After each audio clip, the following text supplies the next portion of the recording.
पिछले क्लास में menstrual cycle का पूरा कंप्लीट नहीं कर पाए थे हम लोग। जहाँ तक पढ़े थे, कहाँ तक पढ़े थे बताओ? पूरा साइकिल तो लगभग ख़त्म हो चुका था। देखो आज उसी को थोड़ा सा उसका फिर से ओवरव्यू बताएंगे शुरू से, और फिर लास्ट में ले जाके एंड कर देंगे। और फिर हम लोग कुछ एनसीईआरटी में पढ़ेंगे, फिर नेक्स्ट टॉपिक में हम लोग पढ़ेंगे फर्टिलाइजेशन एंड इम्प्लांटेशन, ठीक है ना। नेक्स्ट हम लोग का जो रहेगा वो रहेगा, लेकिन नेक्स्ट लेक्चर में रहेगा। आज हम लोग उसी को आगे बढ़ा रहे हैं जो छूटा हुआ था।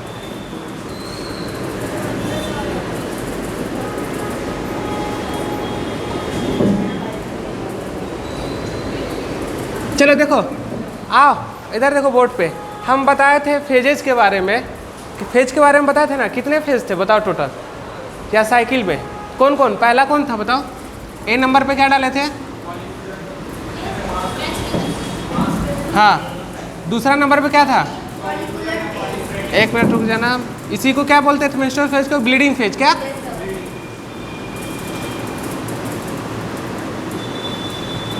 दूसरा क्या था बताओ?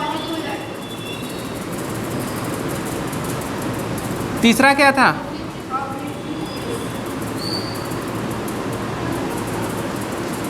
चौथा?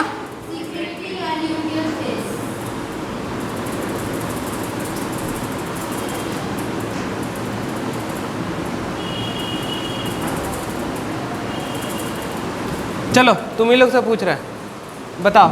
हम स्टार्ट किए थे, हम बताए थे कि मेंस्ट्रुअल साइकिल जो होता है जनरली एक साइकिल लिए और इसमें हम क्या कर दिए? इंडिकेट कर दिए। क्या कर दिए बाबू? इंडिकेट कर दिए। देखो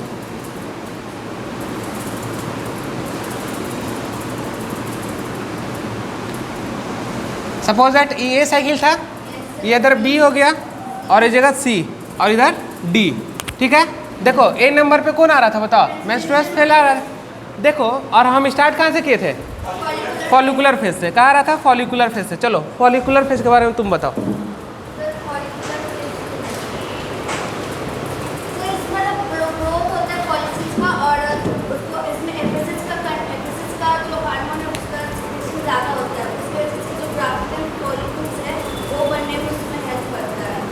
और क्या बोलता है? मैच्योर ग्राफिन फॉल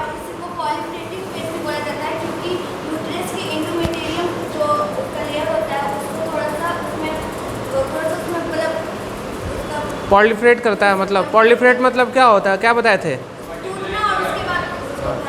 एक जगह क्या होता है? डिस्पर्ट हो जाना, फैल जाना, इसमें हो रहा था। यानी कुल मिला जुला के एफएसएच हार्मोन काम कर रहा होगा। या प्राइमरी oocyte जो था सेकेंडरी oocyte में कन्वर्ट करा रहा था, फिर टर्सरी में करा रहा था, फिर वो ग्राफिन फॉलिकल्स बन रहा था। तो चेंजेस जो आ रहे थे तो वही ना, थीका इंटरना में हार्मोन्स निकल रहा था। कौन कौन सा है? प्रोजेस्टेरोन और एस्ट्रोजन। लेकिन यहाँ पे डोमिनेंसी किसका था? एस्ट्रोजन का। और एस्ट्रोजन ही क्या कराता है? मैच्योर फॉलिकल्स बनाता है। तो कहाँ? तो अब देखो, अब तुम बताओ ओव्यूलेटरी फेज के बारे में।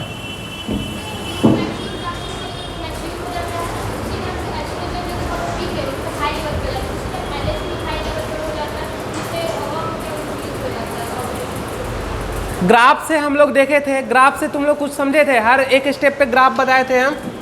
ग्राफ देखे थे ना सब? एफएसएच कब ज़्यादा था, प्रोजेस्टेरोन कब ज़्यादा था, एस्ट्रोजन कब ज़्यादा था। चलो तुम बताओ इसके बारे में।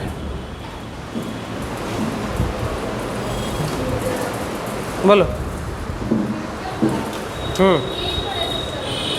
तुम बताओ। ल्यूटियल फेज और सेक्रेटरी फेज। हाँ, ल्यूटियल और सेक्रेटरी फेज। हाँ हाँ हाँ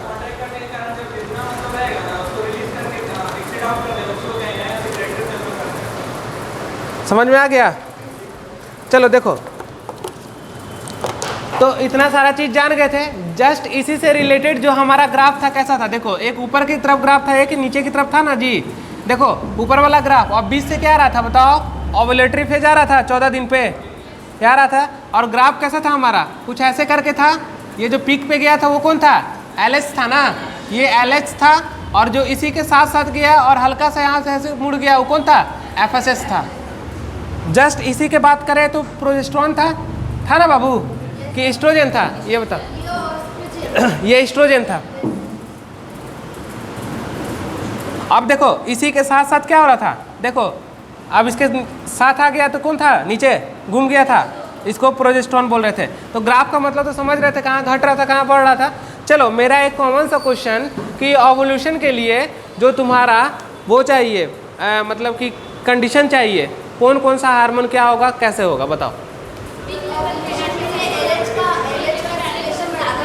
LH और FSH दोनों होना चाहिए, दोनों पीक लेवल पे होना चाहिए। लेकिन होता कौन है सबसे ज़्यादा, LH। और LH का फुल फॉर्म क्या है, ल्यूटिलाइजिंग हार्मोन।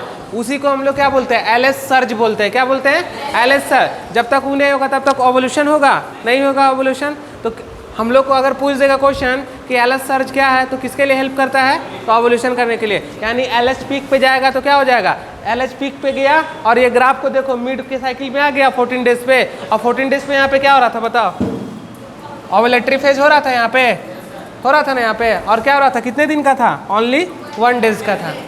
समझ में आ गया बात को। तो देखो फॉलिकुलर स्टिमुलेटिंग हार्मोन FSH क्या था, LH क्या था, प्रोजेस्टेरोन था क्या था, और एस्ट्रोजन क्या था। एस्ट्रोजन का काम तो समझ गए, थीका इंटरनल से निकल रहा और ग्राफियन फॉलिकल्स को बना रहा। क्या जितना ग्राफियन फॉलिकल्स कितना मैच्योर बनाएगा बताओ, एक बनाएगा ना, हमेशा सिंगल बनाएगा और ओवम को रिलीज कर देगा। तो इतना बस सारा तो तुम लोग जान गए थे। अब कहीं पे दिक्कत है देख लो एक बार फिर से, दिक्कत है देखो।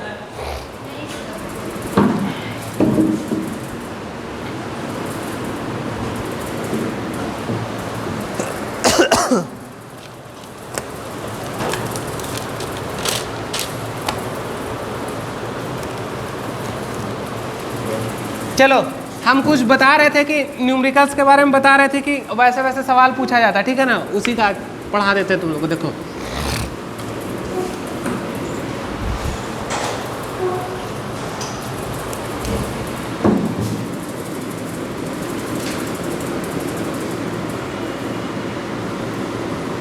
कब, मिड डे कितना दिन का होता है बताओ,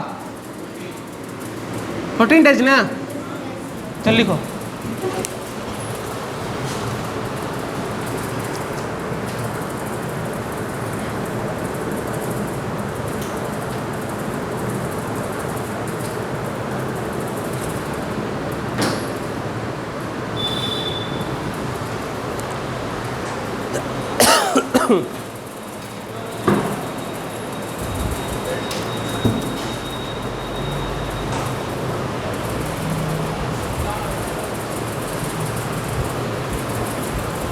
हो गया।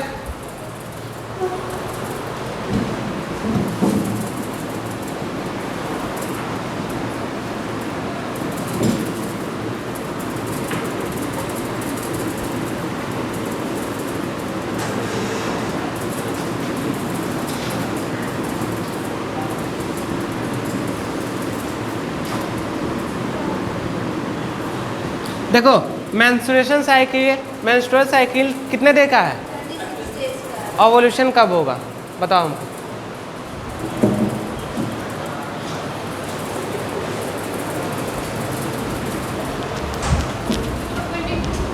कितना, कितने डे का है, 36।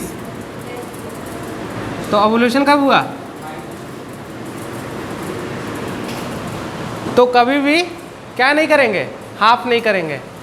36 है तो इसका मतलब हाफ नहीं, 18, 22 डेज हो जाएगा। लिख लो इसको। देखो अब कॉन्सेप्ट भी इसका सिखा देते हैं, लिखो।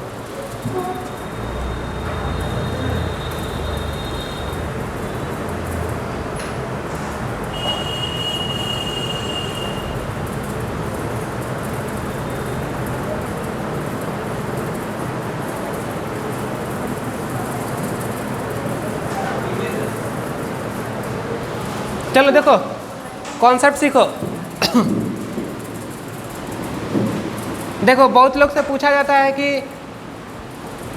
मेंस्ट्रुअल साइकिल क्या होगा, तो उसका हाफ करके तुरंत आंसर निकाल देता है, वो गलत है। देखो अब इसका कॉन्सेप्ट समझ जाओ कैसे निकालना है। बीच में क्या डालेंगे, ओवोल्यूशन। क्या डालेंगे बाबू, चलो देखो ओवोल्यूशन के पहले और ओवोल्यूशन के बाद दो तो होगा, ठीक है। तो ओवोल्यूशन के बाद क्या क्या होता है जल्दी बताओ।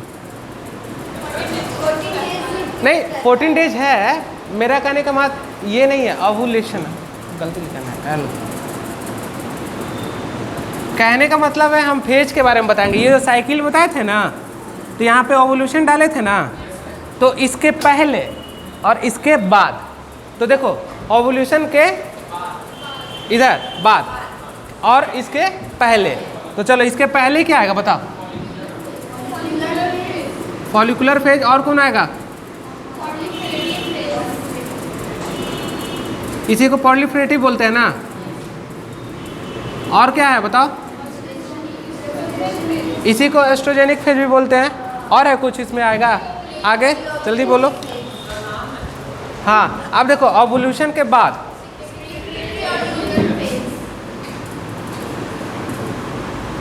और ल्यूटियल फेज। तो देखो ये तो 14 डेज हो गया, 14 डेज पे ओवुलेशन होगा। तो देखो इधर वाला चीज क्या रहेगा? फिक्स रहेगा। किधर वाला फिक्स रहेगा? देखो जल्दी बताओ।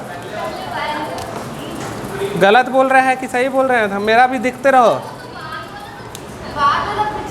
हाँ चलो, इधर वाला फेज जो रहेगा क्या रहेगा? Not fix. अगर घटेगा बढ़ेगा तो किधर बढ़ेगा? इधर बढ़ेगा। देखो तो किधर फॉलिकुलर है, फॉलिकुलर और पॉलीफ्रेटिव फेज। और इसके पहले क्या होगा बताओ? मेंस्ट्रुअल साइकिल वाला फेज होगा ना। तो देखो ये नॉट फिक्स और ये क्या रहेगा बाबू? फिक्स रहेगा। चलो ये लिख लो।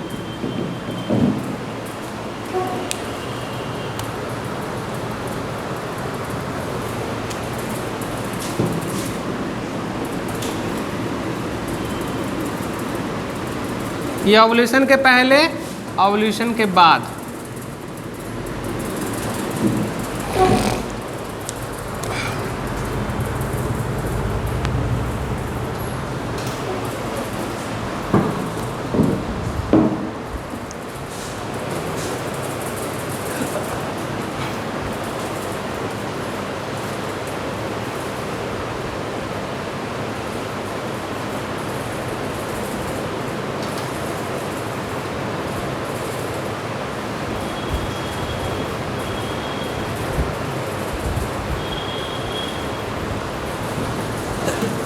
कितना दिन का फिक्सिंग रहेगा? फिक्स रहेगा। इधर कितना दिन होगा? 14 डेज। तो कितना दिन फिक्स हो गया बाबू? 14 डेज।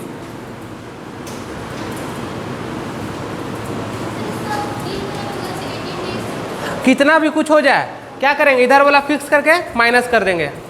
हम समझ रहे हो ना? 40 कितना, अगर मान लो हम इतना भी बोल रहे 38 बोल रहे तो कितना माइनस करेंगे? 14। यानी उसके बाद जितना बचेगा ओवुलेशन उसी समय में हो जाएगा। क्वेश्चन बनाना है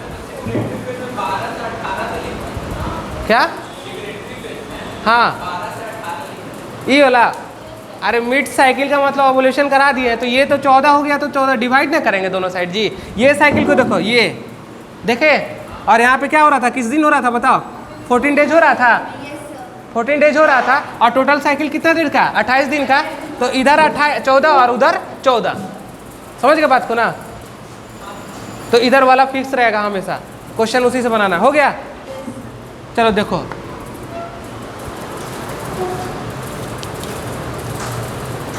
क्वेश्चन बनाने में कोई दिक्कत? अब तुमसे पूछेगा कि मेंस्ट्रुअल साइकिल जो है ना वो 35 डेज का है और उसका ओवुलेशन कब होगा, तो उसमें क्या कर देंगे? सीधे माइनस कर देंगे। ठीक, क्लियर आ जाएगा? कितना दिन का हो जाएगा बताओ? क्लियर हो गया ना? अब देखो ये कॉन्सेप्ट कहाँ पे काम आएगा पता है तुमको? रिप्रोडक्टिव हेल्थ जब पढ़ाएंगे वहाँ पे काम आएगा, जब हम लोग पिल्स के बारे में पढ़ेंगे तब। ठीक है ना? कॉन्ट्रासेप्टिव पिल्स पढ़ाएंगे तुम लोग को, वहाँ पे ये सब बहुत ज़रूरी का चीज़ रहेगा वहाँ पे। तो इस कॉन्सेप्ट को याद रखना, या तो एनसीईआरटी में भी लिख लेना कहीं पे भी। समझ गए? तो ये हुआ हम लोग का क्या, कि किस तरह से हम लोग सवाल को बनाते हैं। तो क्वेश्चन आएगा कि फीमेल जो थी वैसे थी कंडीशन, उसका साइकिल जो है वो नॉर्मली ना होके घट गया, बढ़ गया, और तो बताइए कि ओवुलेशन कब हुआ। वो दे देगा, ओवुलेशन दे देगा, उसका पूछ देगा, उसमें डाटा दे देगा। डाटा एक लंबा चौड़ा क्वेश्चन बनाएगा, उसको बोलते हैं फॉर्मेट क्वेश्चन। कौन बोलते हैं? फॉर्मेट, या क्या अप्लाइड क्वेश्चन। वो लेके बनाएगा कि कंडीशन है, उसके साथ ये डिजीज़ है, हो सकता है थायराइड से कर दे, और उसका मेंस इरेगुलर है, 28 दिन पे ना हो के उसका क्या होगा, 40 दिन पे आ रहा और लैग कर रहा, तो बढ़ रहा समय, तो बताइए कि ओवुलेशन कब होगा। तो समझ रहे हो ना बात को? कितना भी घुमाए फिराए कुछ नहीं याद रखना, बस याद यही रखना है। वो थायराइड लिखे क्या लिखे, लैग लिखे क्या लिखे, उससे हमको नहीं मतलब है। हमको देख लेना है कि मेंस्ट्रुअल साइकिल उसका कितना दिन का है, मिला सीधे उसमें माइनस, आंसर सीधे टिक। वो क्वेश्चन को लंबा से फ्रेम किया जाता है, उसी को बोलते हैं फ्रेमिंग क्वेश्चन। समझ गए बात को ना।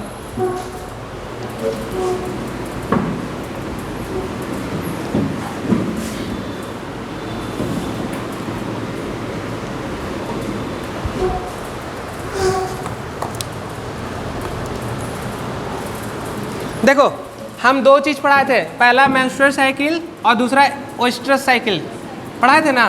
देखो एस्ट्रस साइकिल में कोई ब्लीडिंग नहीं होता है, कुछ नहीं निकलता है। क्यों नहीं निकलता है? क्योंकि वो सारा चीज को एब्जॉर्ब कर लेता है। कहाँ पे?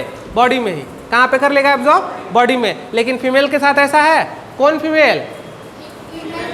प्राइमेट। उसके साथ नहीं ना ऐसा, तो वो क्या करेगा? बाहर ब्लीडिंग के रूप में उसके साथ निकल जाएगा। लिख लो तो estrous cycle all are absorbs. मतलब याद रखना एस्ट्रस साइकिल में कोई भी चीज़ रिलीज नहीं होता है, वो सारा चीज़ को क्या कर लेगा? एब्जॉर्ब कर लेगा। अब देखो, अब एक क्वेश्चन तुम लोग के सामने देखो, देखो मेंस्ट्रुअल साइकिल, ठीक है ना। फर्स्ट डे का मतलब क्या समझते हो बताओ? फर्स्ट डे है मेरा मेंस्ट्रुअल साइकिल का फर्स्ट डे, तो इसका मतलब क्या समझेंगे बताओ? तुम क्या सोच रहे हो? उस साइकिल से कंपेयर करो। फर्स्ट डे बोल रहा कोई कि आज मेरा पहला दिन, तो क्या? हाँ, तो देखो बताओ हमको। तो ये फर्स्ट डे जो बोला ना, तो इसको बोलेंगे ऑनसेट ब्लीडिंग। चलो, onset of bleeding, day of onset, day of onset of bleeding लिखना अच्छा रहेगा।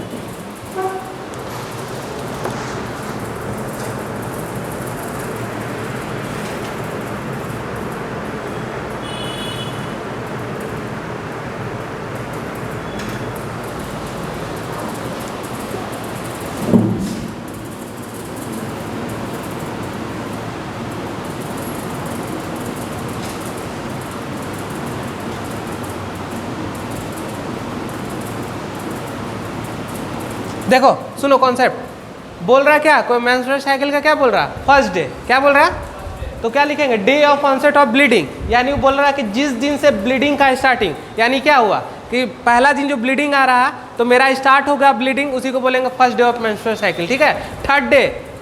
थर्ड डे में क्या बोलेंगे? तीसरा दिन चल रहा ब्लीडिंग का, तीसरा दिन थर्ड डे। तो ऐसे बनाना कॉन्सेप्ट। तो फर्स्ट डे का मतलब ब्लीडिंग स्टार्ट, जस्ट क्या ब्लीडिंग स्टार्ट हुआ है तो मेरा फर्स्ट डे है मेंस्ट्रुअल साइकिल का।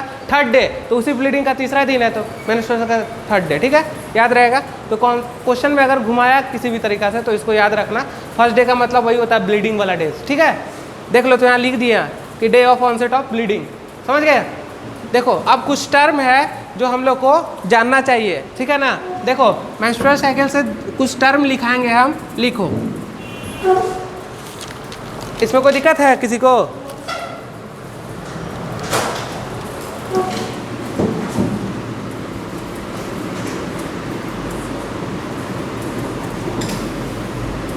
सम टर्म लिखो।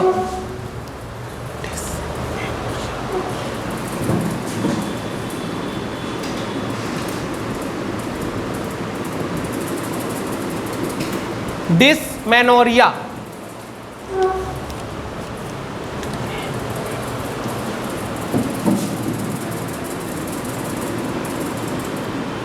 एमेनोरिया, इसको लिखते चलो, एक बार समझा देंगे। हाँ समझाएंगे इसको, इसमें समझना वाला चीज़ है। पहले लिखो, सम टर्म लिखो, फिर उसका एक्सप्लेन कर लेना नीचे में तुम लोग अपने से, हम बताते चल जाएंगे।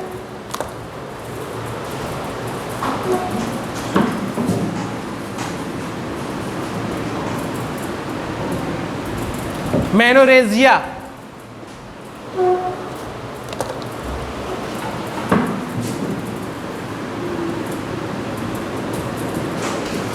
कितना हुआ? 3 हो गया ना।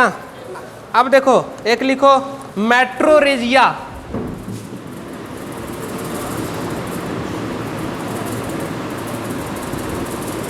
मेट्रोरेजिया, ठीक है ना, लिखो।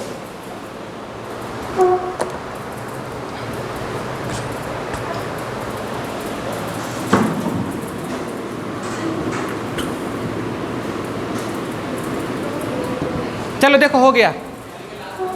क्रिप्टोमेनोरिया, सुनो कितना टर्म हो गया देख लो जल्दी से, 5 हो गया। चलो अब हम स्टार्ट करते हैं। पहला लेते हैं, कौन है पहला हमारा बताओ? डिसएमेनोरिया। देखना सब अच्छा से, क्या है बाबू? डिसमेनोरिया। सुनो, डिस का मतलब क्या होता है, देखो टर्म को पकड़ो, क्या पकड़ेंगे अब हम लोग टर्म को। ये बोलना क्या चाह रहा, तो डिस मतलब होता है तुम्हारा डिफिकल्ट। क्या होगा बाबू, डिफिकल्ट। लिखो ऐसे,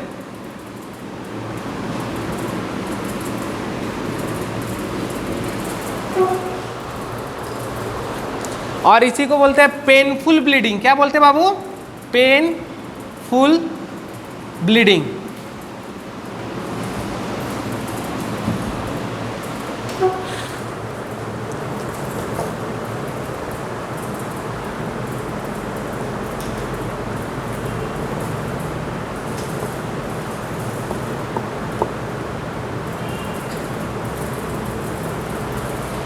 क्या समझे, देखो फीमेल में क्या होता है कि मान लो कि ये डिफिकल्ट मतलब क्या हो रहा, दिक्कत हो रहा, और क्या हो रहा, पेनफुल ब्लीडिंग का मतलब क्या, मेंस्ट्रुअल पेन उसको बोलते हैं। तो क्या करते हैं, तो उस टर्म को हम लोग बोलते हैं डिसएमेनोरिया। क्या बोलते हैं, डिसमेनोरिया। इसका मतलब क्या होगा, पेनफुल ब्लीडिंग। पेनफुल ब्लीडिंग का मतलब क्या है, जब उसका मेंस्ट्रुअल आने रहेगा तो क्या होगा, बहुत दर्द होगा, और दर्द होकर क्या होगा, ब्लीडिंग होगा। तो इस टर्म को बोलेंगे डिसमेनोरिया। इसमें दवा भी लोग खाते हैं, तो उसके बारे में नहीं पढ़ना हम लोग को उतना ज़्यादा, ठीक है। तो यहाँ होगा क्या, तो डिस मतलब क्या रखेंगे, डिफिकल्ट, और क्या, पेनफुल ब्लीडिंग। अब देखो इसका मतलब क्या होता है, तो अब्सेंस ऑफ, क्या बाबू, अब्सेंस ऑफ मेंस्ट्रुअल साइकिल। यही ब्लीडिंग के बारे में बात कर रहा, ये ब्लीडिंग हो गया। देखो एमेनोरिया मतलब क्या होता है, अब्सेंस ऑफ मेंस्ट्रुअल साइकिल। इसमें अब्सेंस हो जाएगा, मेंस्ट्रुअल साइकिल अब्सेंट हो जाएगा, तो इसको बोलेंगे एमेनोरिया। लिखो जल्दी,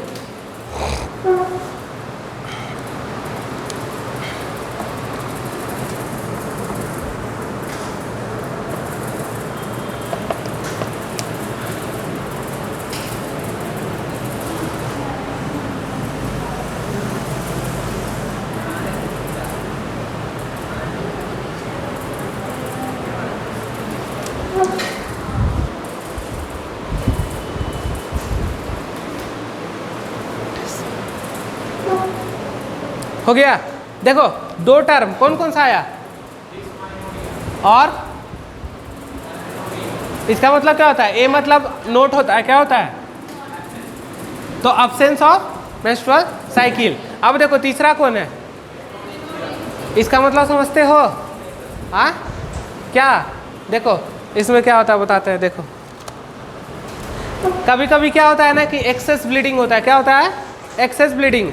कितना बताए थे, 30 to 50 ml बताए थे ना, लेकिन उससे ज़्यादा ब्लीडिंग होने लगेगा, तो उस कंडीशन को क्या बोलते हैं, मेनोरेजिया। क्या बोलते हैं, एक्सेस ब्लीडिंग।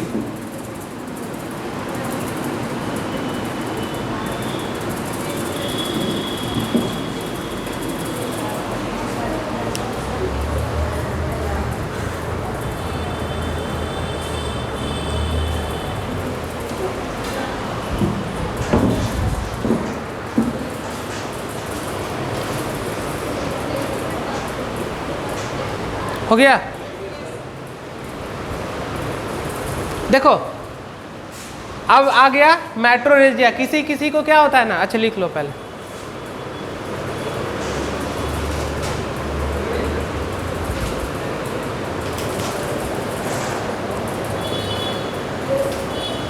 इसका वाला यहाँ पे लिखा हुआ है। देखो अब देखो मेट्रोरेजिया का मतलब क्या होता है, सुनो, मेट्रोरेजिया का मतलब होता है क्या, किसी किसी को महीना में 2 बार ब्लीडिंग हो जाना। किसी किसी एक बार नॉर्मल है, लेकिन अब क्या, किसी को 2 बार ब्लीडिंग हो जा रहा है। किसी को 12 दिन पे हो जा रहा है, या 14 दिन पे हो जा रहा है, या 16 दिन पे हो जा रहा है। मतलब कि महीना में 2 बार ब्लीडिंग आना, उसको क्या बोलेंगे, मेट्रोरेजिया। क्या बोलेंगे, मेट्रोरेजिया। तो 2 टाइम्स ब्लीडिंग इन मंथ।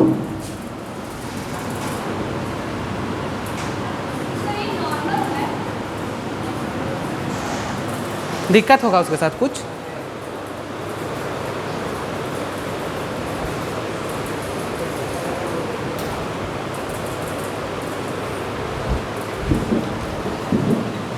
अब देखो बेसिक क्लास याद करो। क्रिप्टो मतलब क्या बताए थे, छिपना। और क्या लिखे हैं बताओ, कुछ समझ में आ रहा, 2 मिनट सोचो सोचो, अब देखो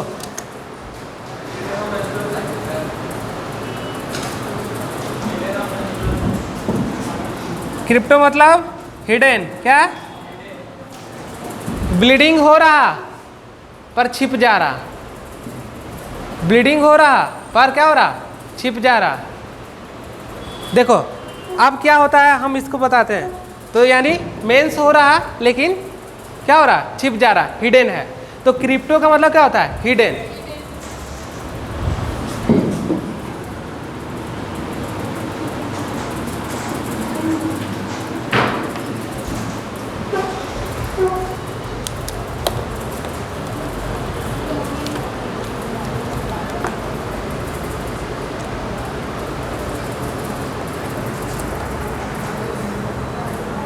अच्छा स्ट्रक्चर पढ़े हो ना तुम लोग, हाइमेन कहाँ पे लगा हुआ रहता है, वेजाइना का स्ट्रक्चर पढ़ाए थे, हाइमेन था लगा हुआ कहीं, देखो डायग्राम उल्टो अपना सब फटाफट।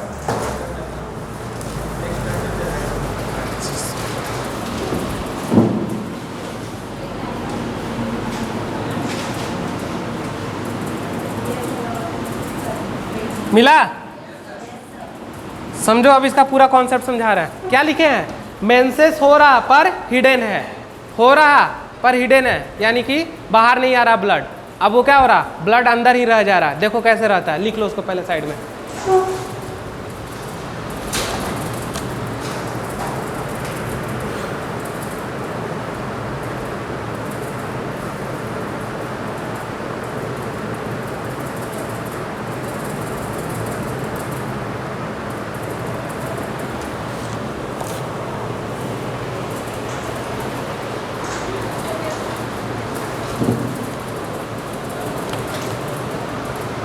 कहाँ, तो ये वेजाइनल ओपनिंग के पास होता है ना हाइमेन, क्या होता है कि ब्रेक नहीं होता है। क्या नहीं होता है, ब्रेक नहीं होगा, मतलब वो हाइमेन टूटेगा नहीं, ठीक है ना। तो क्या होगा, ब्लीड होगा, ब्लड आएगा उधर से, लेकिन क्या होगा, उसका नहीं टूटने के कारण क्या होगा, परफोरेटेड नहीं होगा, छेद नहीं होगा। और छेद नहीं होगा तो क्या होगा, ब्लड बाहर आएगा, वहाँ से नहीं आएगा तो क्या होगा, उसी वेजाइनल कैविटी में क्या हो जाएगा, वहाँ पे ब्लड जमा होने लगेगा। अगर ये कंडीशन आता है तो इसी में फीमेल को लोअर एब्डोमिनल पेन होता है। लोअर एब्डोमिनल पेन का मतलब समझते हो ना, क्या क्या लोअर पढ़ा चुके हैं सब चीज़ तुम लोग को, लोअर इस जगह समझ रहे हो ना। तो क्या होगा इस केस में, लोअर एब्डोमेन पेन होगा। क्या होगा, लोअर पेन। क्यों, क्योंकि देखो ब्लड तो आ रहा लेकिन वो बाहर नहीं निकल रहा, क्योंकि वेजाइना का ओपनिंग के पास हाइमेंस लेयर जो है वो टूटा नहीं, और टूटा नहीं तो परफोरेटेड नहीं हुआ। परफोरेटेड का मतलब छेद होता है, नहीं हुआ तो ब्लड बाहर नहीं आया। तो लेकिन जो ब्लड जो आया वो तो कहीं एक्यूमुलेट होगा ना, तो उसी वेजाइनल कैविटी के पास एक्यूमुलेट हो जाता है, जिसके एक्यूमुलेशन से क्या होता है, एब्डोमिनल पेन। कैसा एब्डोमिनल पेन होगा बताओ, लोअर एब्डोमिनल पेन।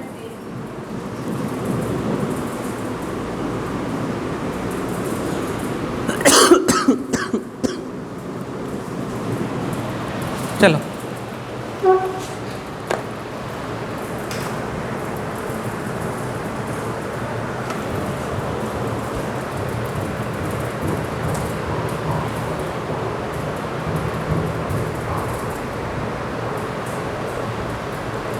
हो गया, लिख लेना साहब।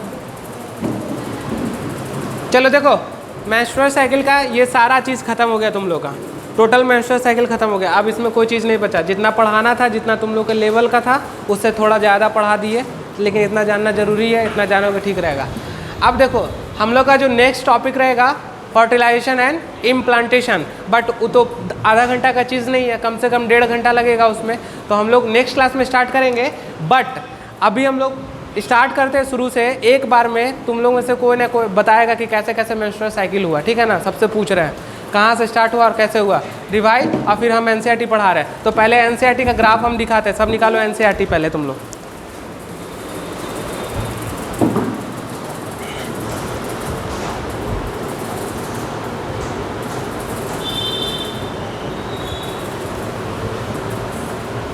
देखो ये दिख रहा, ये वाला, चलो निकाल लो सब अपना, हो गया। चलो अब आ जाओ उस ग्राफ के पास। देखो मेरा भी 2 ग्राफ था ना, चलो मैच करो, देखो क्या बोल रहा है। देखो यहाँ पे FSH और LH है ऊपर में, देखो LH पीक पे गया है, ब्लू वाला लाइन जो है LH पीक पे गया, और देखो पीक पे गया तो क्या कराएगा बताओ, ब्लीडिंग कराएगा ना। ओवुलेशन क्या होगा, पीक लेवल पे LH रहेगा। देखो जस्ट सेम समय पे क्या है, FSH भी है ना। अब देखो नीचे वाला देखो क्या हो रहा बताओ, एस्ट्रोजन कब बढ़ेगा बताओ, एस्ट्रोजन कब बढ़ा है, देखो ग्राफ पे तुम लोग फटाफट देखो। देखो यहाँ पे ये जो दिख रहा है ये क्या फॉलिक्यूल्स को ग्रो करा रहा है ना, तो कराता है ना ग्रो। तो देखो इसमें सब चीज़ एक ही साथ मिक्स कर दिया है, इसलिए देखो ग्राफ में क्या बोल रहा है, तो देखो वहाँ पे एस्ट्रोजन बढ़ेगा तो क्या बनेगा, ग्रेफियन फॉलिक्यूल बनेगा। क्या बनेगा, ग्रेफियन फॉलिक्यूल बनेगा, याद है ना। अब देखो प्रोजेस्टेरॉन का बात हो रहा, प्रोजेस्टेरॉन कब किस किस में बताए थे ना सारा चीज़। तो देखो ग्राफ को ध्यान से पढ़ना है। चलो हम लोग स्टार्ट, चलो देखो पढ़ा रहे हैं, सुनो तब देखना। देखो लिखा हुआ है कि the reproductive cycle is the female primate, आ गया बाबू, female primate, monkey, apes and human being, आ गया। आगे देखेंगे इज कॉल्ड मेंस्ट्रुअल साइकिल। अब देखो the first menstrual cycle being puberty is called menarche. Clear है टर्म तुम लोग का। आगे देखो in human female menstrual is repeated at an average interval of about कितना डेज, 22। तो जो एनसीईआरटी लिखा है उसी को याद रखना बाबू, 28/29, ठीक है। अब सुनो, and the cycle of event starting from one menstrual till the next one is called menstrual cycle. मतलब स्टार्ट होके क्या एंड होगा तो उसको क्या बोलेंगे, साइकिल बोलेंगे। क्लियर हो गया। वन ओवम इज रिलीज, देख रहे हो, तो हम क्या बताए थे कि प्राइमरी यूसाइट, सेकेंडरी यूसाइट और टर्सरी यूसाइट, फिर ग्रेफियन फॉलिक्यूल्स बना और ग्रेफियन फॉलिक्यूल्स से एक ओवम को निकाल दिया। अब क्या बच गया, मेम्ब्रेनस ग्रेनुलोसा बच गया था ना। तो देखो यहाँ क्या लिखा हुआ कि the ovum is release ovulation during the middle. कब कर रहा हो, मिडिल में, देखो जल्दी, मिडिल में कर रहा ना ओवुलेशन, 14 डेज। ये वाला साइकिल यहाँ पे जो था देखो इस जगह पे बोले थे ना, ओवुलेशन हो गया। अब आगे पढ़ो, ऑफ ईच मेंस्ट्रुअल साइकिल, ध्यान देके पढ़ो, ध्यान देके।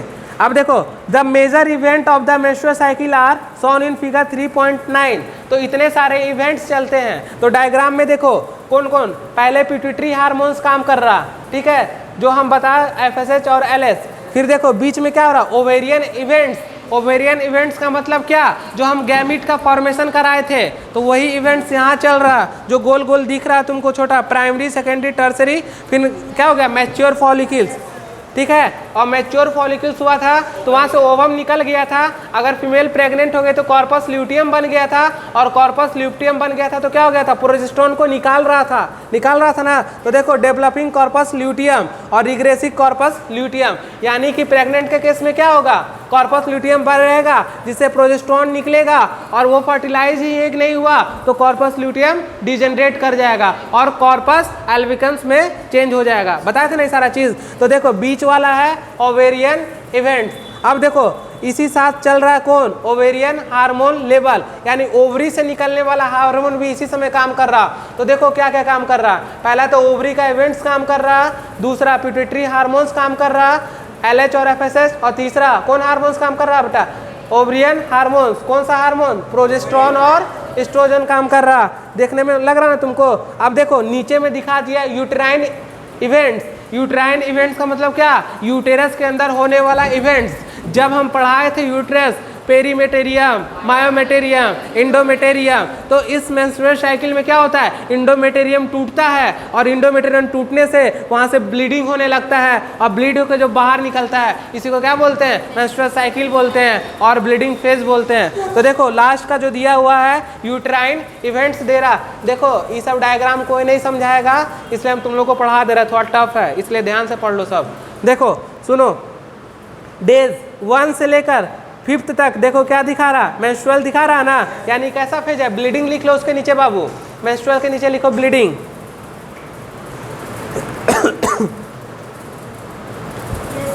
अब देखो तो अब आ रहा कौन, फॉलिकुलर फेज। इसी को कौन सी, इसी को क्या बोलते हैं बाबू, पॉलिफरेटिव फेज। इसी को क्या बोलते हैं बाबू, प्री ओवुलेटरी फेज। तो लिख लो प्री ओवुलेटरी फेज, एनसीईआरटी में नहीं लिखा वहां पे, प्री ओवुलेटरी फेज।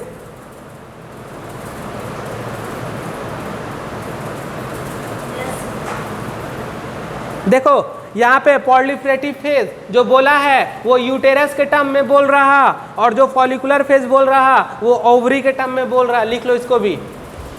ये जो क्या बोल रहा बाबू बताओ, फॉलिकुलर फेज ये ओवरी के टर्म में बोल रहा। ओवरी का जब बात हो रहा तो फॉलिकुलर फेज का बात करेंगे, और प्रोलिफरेटिव का बात करेंगे तो किसके बारे में, यूटेरस के बारे में, क्योंकि किसको प्रोलिफरेट करा रहा था, यूटेरस के मायोमेटेरियम को प्रोलिफरेट करा रहा था। तो दोनों टर्म किसके लिए यूज हो रहा, तो एक तुम्हारा ओवरी के लिए और दूसरा एक यूटेरस के लिए। और इसी को हम लोग क्या बोलते हैं बताओ, प्री ओवुलेटरी फेज बोलते हैं, और क्या बोलते हैं, एस्ट्रोजेनिक फेज बोलते हैं। थीका इंटरना से ज्यादा निकलता है क्या, एस्ट्रोजन, इसलिए एस्ट्रोजेनिक फेज बोलेंगे। क्लियर हो गया। अब आ जाते हैं ल्यूटियल फेज, इसको क्या बोलते हैं, सेक्रेटरी फेज, इसी को बोलते हैं पोस्ट ओवुलेटरी फेज। लिख लो।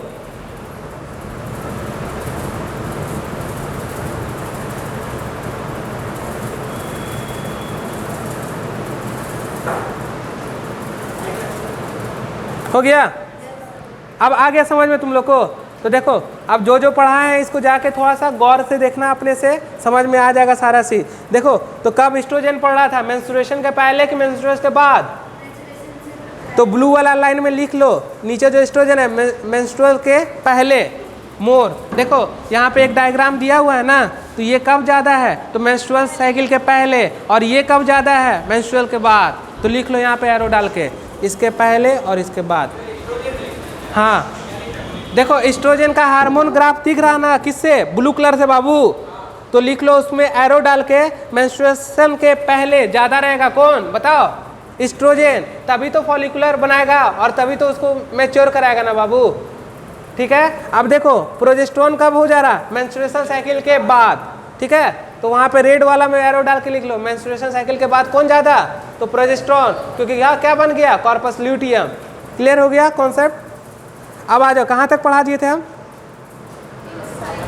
The cycle start with the menstrual phase when the menstrual flow occur and the last test 3 to 5 days। बता चुके ना ये सब चीज़। अब देखो the menstrual flow result due to the breakdown of किसका बाबू, ये भी बता दिए, lining of the uterus and the blood vessel which form the liquid that come out through the vagina. Clear.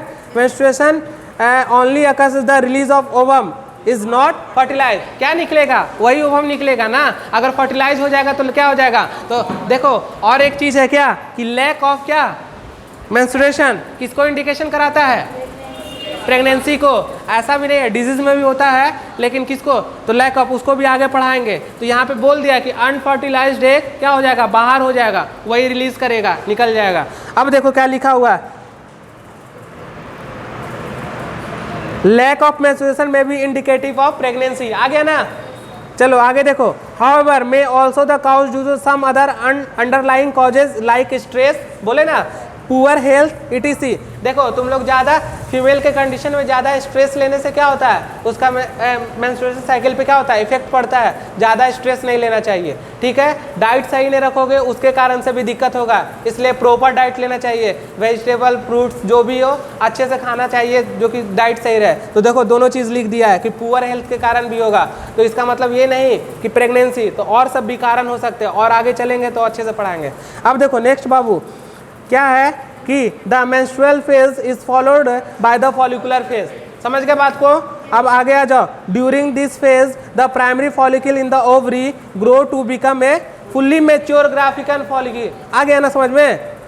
And then simultaneously, अब देखो जब वो फुल्ली मैच्योर हो गया ग्राफियन फॉलिकल्स, तो साइमल्टेनियसली का मतलब क्या, साथ साथ चल रहा। तो देखो simultaneously the endometrium of uterus regenerate through the proliferation. बोले थे ना इंडोमेटेरियम क्या होगा, पॉलिफरेट हो जाएगा। अब देखो this changes in the ovary and the uterus induced by change in the levels of pituitary and ovarian hormone. तो वहाँ पे पिट्यूटरी हार्मोन के नीचे एरो करके लिख लो FSH एंड LH, और वहाँ पे ओवेरियन हार्मोन के नीचे एरो डाल के लिख लो और एस्ट्रोजन।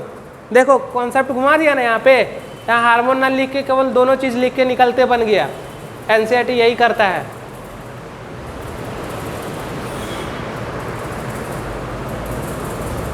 अब आजा बाबू, द सिक्रीशन ऑफ गोनोडोट्रोपिन, ये तो तुम लोग आदत पड़ गया गोनोडोट्रोपिन का, कौन, LH and FSH increase gradually during the follicular phase. तो देख रहे हो फॉलिकुलर फेज आ रहा तो दोनों इंक्रीज कर रहा ना। हम बताए थे कि LH भी बढ़ेगा और FSH भी बढ़ेगा ग्रेजुअली, मतलब क्या, साथ साथ। देखो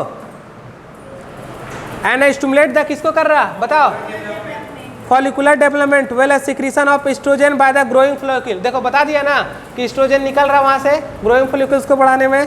अब देखो बोथ, देखो इधर ध्यान से सुनो, बोथ देखो, अब यहाँ से पढ़ो एकदम सीरियस होके। बोथ क्या बोल रहा बाबू, बोथ LH एंड FSH क्या,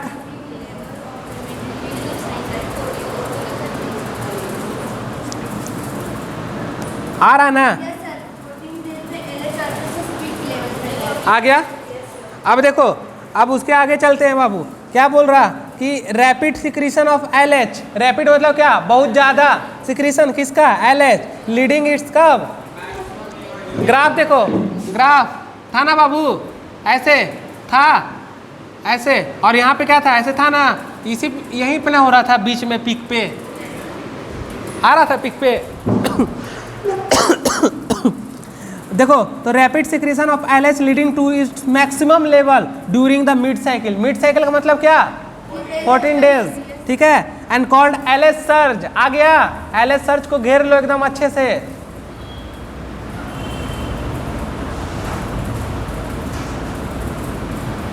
देखो LH surge induce rupture of Graafian follicle, किसको रप्चर करा दे रहा, ग्राफियन फॉलिक्यूल्स को, and there by the release क्या हो जा रहा बाबू, ओवम निकल गया था। देखो ऐसा ओवम निकाल दिए तो गोल ऐसा, और 3 को चीज बताए थे ना, इसमें स्ट्रक्चर कौन कौन बचेगा बताए थे ना, हाँ, तो ग्राफियन फॉलिकल से निकल गया। अब आगे आ जाओ बाबू, the ovulation ovulatory phase is followed by the luteal phase during which the remaining parts of the Graafian follicles transfer as the corpus luteum. जब ओवम निकल गया तो मेम्ब्रेनस ग्रेनुलोसा बचा था, उससे क्या बन गया, कॉर्पस ल्यूटियम बन गया। और कॉर्पस ल्यूटियम क्या कर रहा है सिक्रीट बाबू, आ गया ना, प्रोजेस्टेरोन का secretion, which essential for maintenance of endometrium, जो इंडोमेटेरियम टूटा था उसको मेंटेनेंस कर रहा है। And the such and endometrium is necessary for क्या, किसके लिए, इम्प्लांटेशन। क्या कराएगा, अब जो फर्टिलाइजेशन होगा तो क्या होगा, उसी इंडोमेटेरियम के पास क्या होगा, इम्प्लांट हो जाएगा। नेक्स्ट क्लास में बहुत अच्छा समझ में आएगा implantation.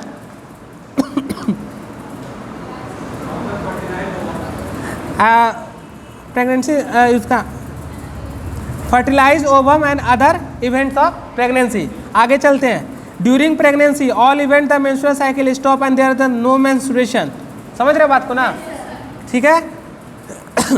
In the absence of fertilization the corpus luteum degenerate, बता दिए थे ना तुम लोग को। देखो कितना घुमा फिरा के लिखा है ना एकदम, पहले लिखना चाहिए था फिर उसको ये कर दिया। देखो तो जो बोला वहाँ पे प्रोजेस्टेरोन का मतलब, तो वहाँ फर्टिलाइज हो गया, लेकिन ये फर्टिलाइज लिखा नहीं, ये बस लिख दिया उसको। तो तुमको समझना है कि वो फर्टिलाइज के बारे में बता रहा, वो केस तुम लोग हम लिखा चुके हैं।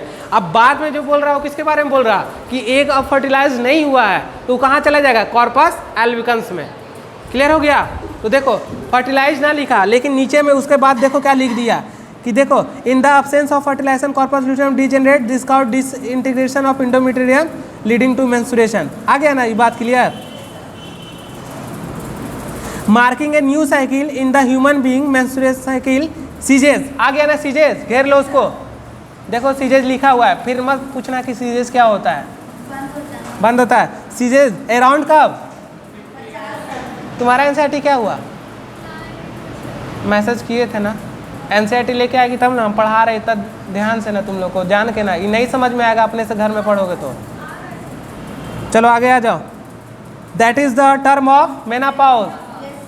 A cyclic menstruation is the indicator of normal reproductive phase and extend between the menarche and, देखो रिप्रोडक्टिव फेज को लिख दिया ना, बस लिख के छोड़ दिया, लेकिन हम पूरा बताए ना तुम लोग को।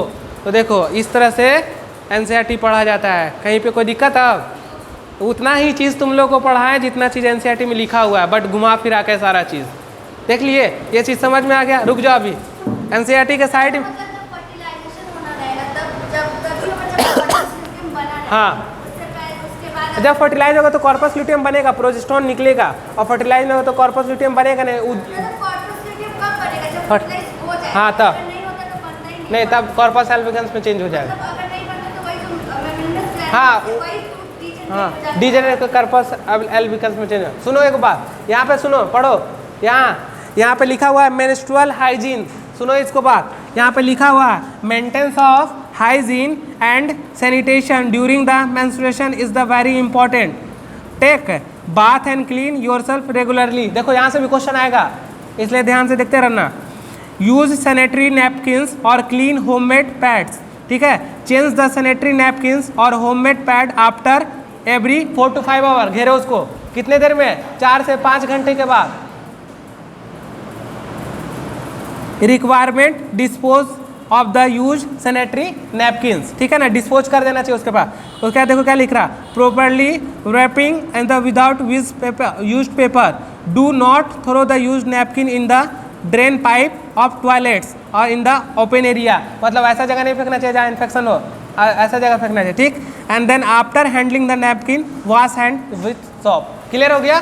तो देखो कोई भी चीज़ नहीं छोड़ना है एनसीईआरटी का। ये जो इधर दिया हुआ है इसी से 2 क्वेश्चन रहेगा, तुमको पता भी नहीं चलेगा, यहाँ से क्वेश्चन फ्रेम कर देगा। अब वहाँ दे देगा 5 से 6 घंटा, 3 से 4 घंटा, 2 से 3 घंटा, लो गलती कर दोगे। इसलिए हम घेर के बोल रहे हैं, उस तरह घेर लिया करो जो बोलते हैं हम घेरने के लिए।